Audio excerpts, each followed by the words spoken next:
America అధ్యక్షుడు Donald Trump దూకుడు పెంచాడు. నిన్నటి వరకు చైనాపై ఆంక్షలు విధించే విషయంలో ఆచితూచి వ్యవహరించిన ట్రంప్ ఒక్కసారిగా సుంకాలను 100% మేర మోదాడు. ఇప్పటివరకు చైనా విషయంలో స్లో అండ్ స్టడీగా ఉన్న అమెరికా తాజా నిర్ణయం వెనక డ్రాగన్ ఓ రేంజ్లో దెబ్బ కొట్టినట్టుగా తెలుస్తుంది. దీంతో చైనాతో అమెరికా వాణిజ్య యుద్ధం ఉగ్రరూపం దాల్చింది. నవంబర్ 1 నుంచి చైనా వస్తువులపైన 100% సుంకం విధించనున్నట్లుగా ట్రంప్ ప్రకటించాడు. చైనా నుంచి అమెరికాకు ఎగుమతయ్యే అరుదైన భూ ఖనిజాలపై డ్రాగన్ ఆంక్షలు విధించింది. గతంలోలాగా పూర్తి స్థాయిలో పంపించే లోన్లను తగ్గించింది. దీంతో అమెరికా కీలక రంగాలపై ఎగుమతులు ప్రభావం చూపెడుతున్నాయి. ఎగుమతి నియంత్రణను ట్రంప్ ఆగ్రహం వ్యక్తం చేస్తున్నాడు. చైనా నుంచి అమెరికాకు ఎగుమతి అయ్యే ఖనిజాలతో సెమీ కండక్టర్లు, ఫైటర్ జెట్లు, అధునాతన టెక్నాలజీలకు ప్రాణాధారమైన ముడి సరుకుల సరఫరాపై ఆంక్షలతో అమెరికా సంస్థలు బెంబేలెత్తిపోతున్నాయి. చైనా తీసుకున్న నిర్ణయంతో అమెరికా కంగారు పడింది. దీంతో ట్రంప్ తన ట్రూత్ సోషల్ పోస్ట్లో చైనాను అసాధారణంగా నిర్ణయాలు తీసుకునే దూకుడు దేశం అంటూ మండిపడ్డాడు. అటు చైనా తీసుకునే నిర్ణయం, ఇటు అమెరికా చర్యలు అంతర్జాతీయ వాణిజ్యం కల్లోలానికి గురైంది.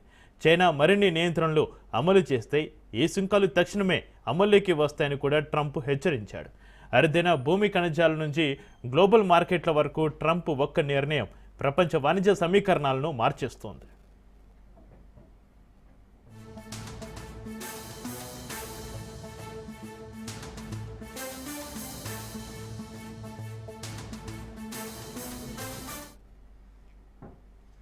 ఎందుకు ఈ ఆకస్మిక సుంకాలన్న దానిపై అంతర్జాతీయంగా చర్చ సాగుతోంది. చైనా అరుదైన భూమి ఎగుమతి పరిమితులు అమెరికా పారిశ్రామిక రక్షణ వ్యవస్థలపై పెను ప్రభావం చూపెడుతున్నాయి. ఆయా రంగాలు నేరుగా ఎఫెక్ట్ అవుతున్నాయి. అమెరికా రేర్ ఎర్త్ ఉత్పత్తిదారు ఎంపీ మెటీరియల్స్ $400 మిలియన్ పెట్టుబడి పెట్టినా కూడా అవేవి కూడా ఫలితాలు ఇవ్వడం లేదు. అమెరికా ఇప్పటికీ చైనా సరఫరా గొలుసులపై ఆధారపడడం వల్లే ఈ సమస్య వస్తోంది. అందుకే ఈ సుంకాలు చైనాకు ఒక రాజకీయ వ్యూహాత్మక ప్రతిస్పందనగా కనిపిస్తున్నాయి. ట్రంప్ ఎప్పట్లాగే అమెరికా ఫస్ట్ వాణిజ్య విధానాన్ని మళ్ళీ బలపరుస్తున్నారు. అమెరికా ప్రజలకు ట్రంప్ తాము చైనా బెదిరింపులకు లొంగమన్న సంకేతాన్ని ఇస్తున్నాడు. ఇది మార్కెట్లను కుదిపేసినా ఆయనకు రాజకీయంగా ప్రయోజనకారి అవుతుందని తెలుస్తోంది. ట్రంప్ తరచుగా సుంకాలు విధించి ఆయా దేశాలను చర్చల టేబుల్ మీదకు తీసుకొచ్చేలా చేస్తున్నాడు. భారీగా సుంకాలను ప్రకటించి ప్రత్యర్థులు షరతులు అంగీకరించేలా చేస్తాడు. చర్చలకు బలవంతంగా ఒప్పించడం ట్రంప్ వ్యూహంలో ఏదో భాగం.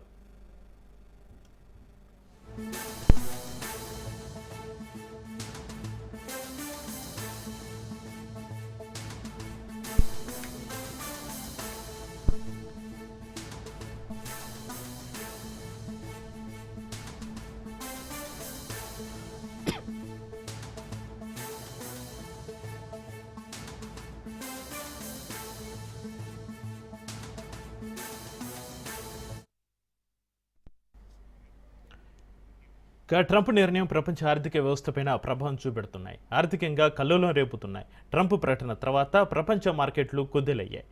డౌన్ జోన్స్ దాదాపు 900 పాయింట్లు, S&P 500.2.7%, నాస్డాక్ 3.5% పడిపోయాయి. ప్రధాన టెక్, రిటైల్ స్టాక్స్ దెబ్బతిన్నాయి. సెలవు సీజన్కు ముందు తిరిగి ప్రారంభమయ్యే వాణిజ్య యుద్ధం ప్రపంచ సరఫరా గొలుసులను కుదిపేస్తుందని విశ్లేషకులు హెచ్చరిస్తున్నారు. దక్షిణ కొరియాలో జరగబోయే APEC శిఖరాగ్ర సమావేశం ఇప్పుడు ప్రశ్నార్థకంగా మారింది. అక్కడ ట్రంప్ చైనా అధ్యక్షుడు జీ జిన్పింగ్ భేటీ కావాల్సి ఉండగా ట్రంప్ తాజా నిర్ణయంగా తీసుకున్నాడు. ఇకపై తాను చైనా అధ్యక్షుడు జిన్పింగ్ను కలవాల్సిన అవసరం లేదని వ్యాఖ్యానించాడు. అమెరికా చైనా మరో పనుల యుద్ధానికి సన్నద్ధమవుతున్నాయని తాజాగా రుజువవుతోంది. ఇది కేవలం సుంకాల కథ కాదు. ఇది సాంకేతిక ఆధిపత్యం, రాజకీయ ప్రతిష్ట, ఆర్థిక శక్తి మధ్య జరుగుతున్న నయా బ్యాటిల్.